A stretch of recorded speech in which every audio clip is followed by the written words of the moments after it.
Hello, and welcome to Managing Change to Engage Partners, a coffee break presentation. The overall goals of this 15-minute presentation is to introduce you to some ways to engage your partners and stakeholders during times of change and transition by considering two main reasons that people decide to change. We will talk through three characteristics that make a vision effective and describe action steps leaders can take during each phase of transition that you can use to develop strategies and tactics to engage your partners and stakeholders. We will draw on material from two sources for this presentation. One is the Fifth Discipline Field Book by Peter Senge, and the other is Transitions, Making Sense of Life Changes by William Bridges. Let's start by defining terms we'll be using.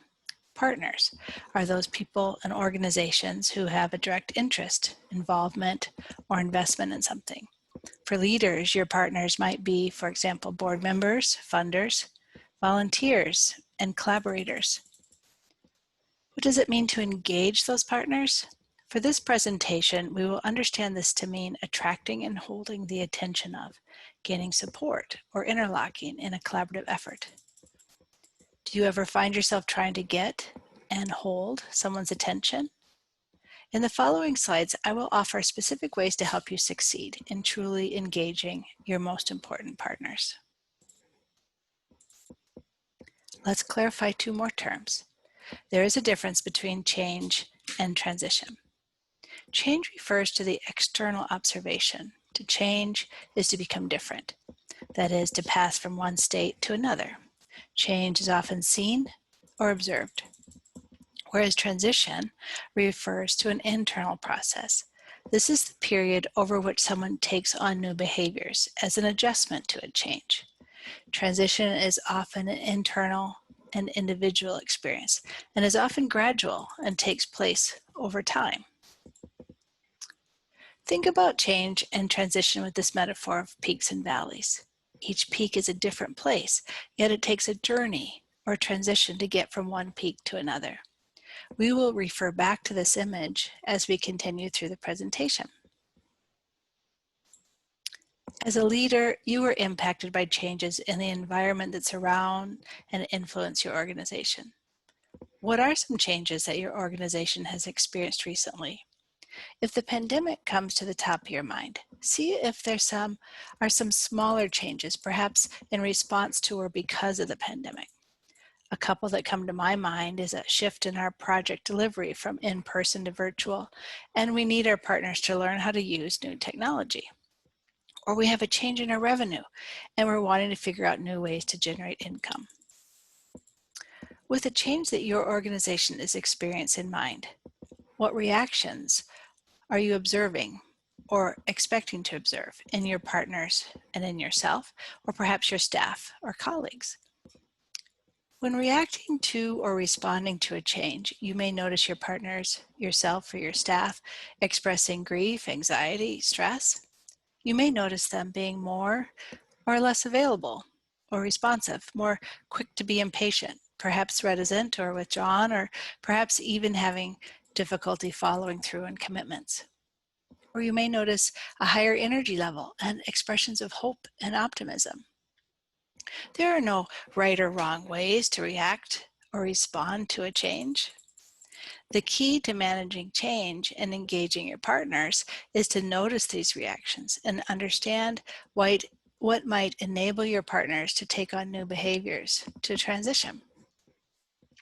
Ready? In a nutshell, the two reasons that people are willing to take on new behaviors, to adjust, to change, are that they are motivated to change, they want to, and that they believe they have the ability to be successful. They feel they can make the change. We'll examine each of these factors and determine how you, as a leader, can tap into your partner's motivations and create the ability to change. Before we move forward, note what is not here. People do not respond to a change when someone tells them to. As the saying goes, people don't obey, they only react. Telling people to do something will not cause it to happen. Let's start with a focus on motivation. We'll use Peter Senge's creative tension model as our guide. Engaging your partner starts with a clear vision. That is, having a clear destination in mind provides motivation to change. Peter Senge's creative tension model tells us that having a compelling vision as a destination pulls our partners toward the future. People will actively work today to make sure they reach the future if they have a destination they want to reach, one that is compelling and attractive and motivating. There are three qualities that make a vision compelling, that draws people forward. To be compelling, the vision is simple. Simple is memorable. Simple is quickly communicated. If people cannot even understand or remember the destination, they won't feel attracted to it. Positive.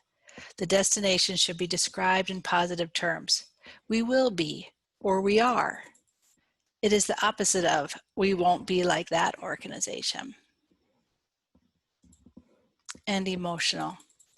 The destination must be emotional, touching our hearts and our feelings. The French author of The Little Prince looked at adventure with a poet's eyes. When you need to build a ship, don't begin by gathering wood or delegating tasks. Rather, increase the desire for the wide open sea. Here's an example of considering a compelling why. I'm heading to Paris and I'm looking for someone to join me. Not a bad destination, but there are a couple of different ways to think about it. Let's see. I could share information about the total population and the square miles of the city, or I could describe how long it will take to get there. Come and join me on my trip to Paris. It will take about 20 hours to get there. This is simple and informational, but it isn't particularly positive and definitely not emotional. Let's try again.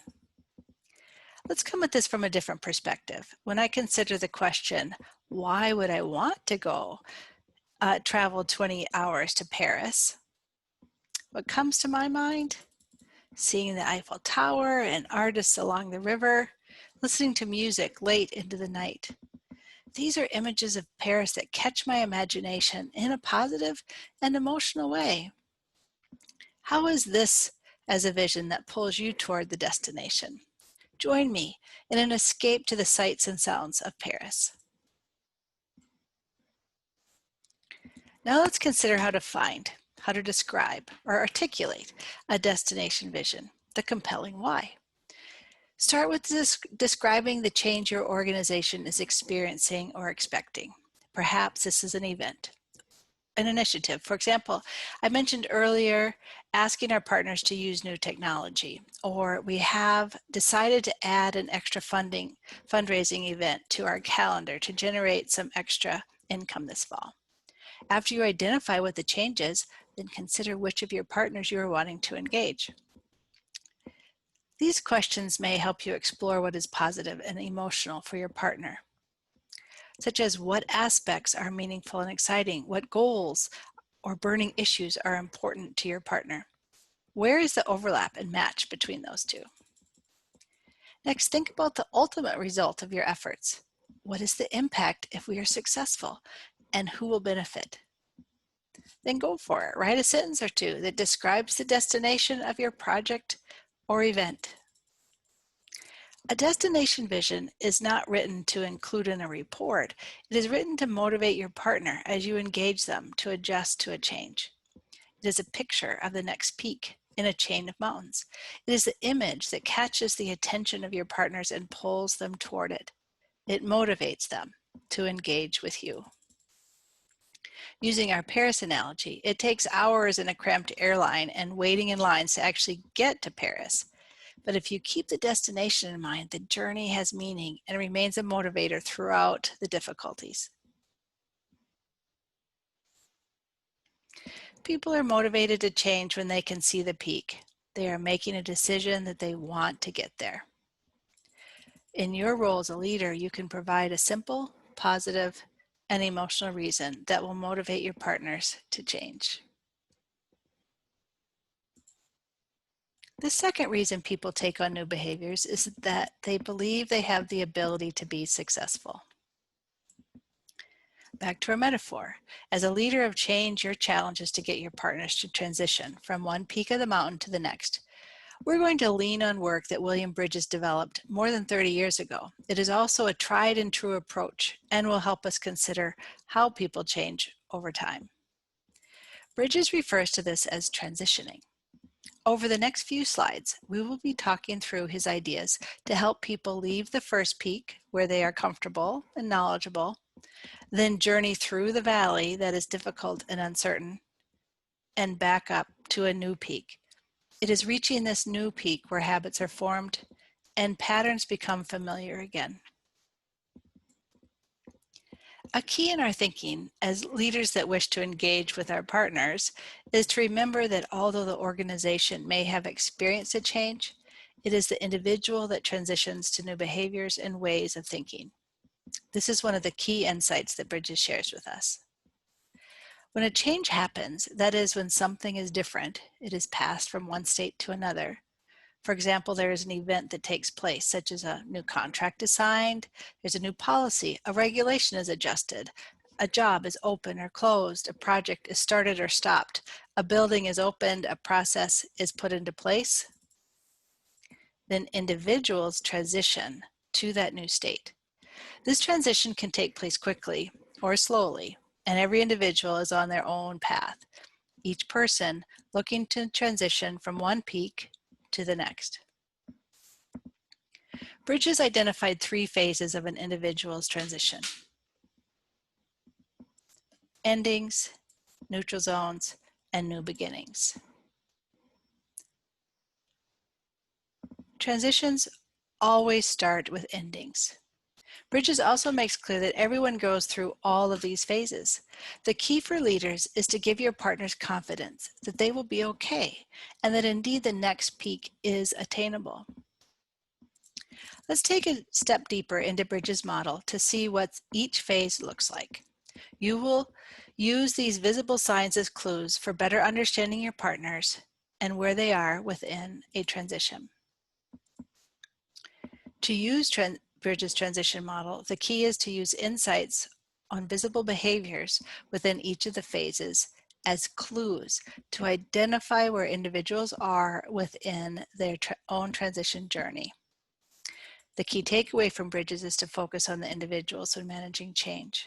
For endings, Bridges asserts that when we lose what has been known to us, it is common to experience feelings of anger or despair. For example, perhaps an individual has been proficient at the way it was, and having to learn a new way threatens our sense of self and even identity. To identify the neutral zone phase of transition, look for behaviors and clues such as confusion, anxiety, wishing it could be like it was in the good old days. In the neutral zone, things are not as they were, and they are not yet the way they will be. We are in the valley between the peaks. Eventually, the new beginnings takes hold, and people begin to feel hope and optimism that this just might work. People begin to commit in this new way of working or this new way of life. When you are considering your partners, the people, the individuals that you are wanting to engage with at a time of change, look for these clues. I will share with you in the next slides interventions, those actions you can take as a leader to help your partners transition from endings through the neutral zone and into new beginnings.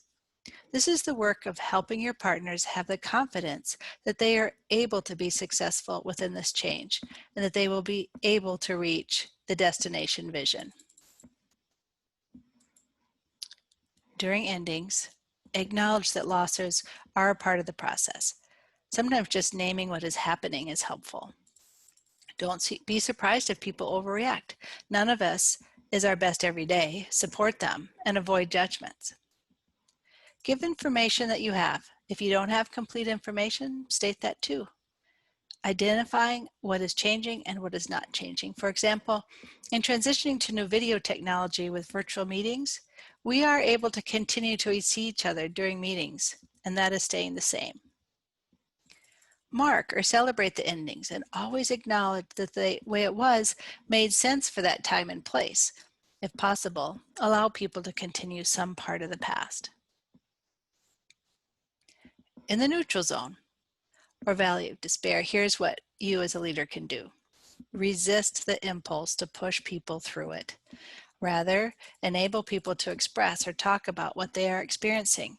Assure them these are normal reactions and will change over time. During this time when it isn't the way it was and not yet the way it will be, look for creative opportunities to rethink and try new solutions. Create temporary or interim ways of doing things. Bring people together to reduce isolation and to increase connections. Foster support between your partners.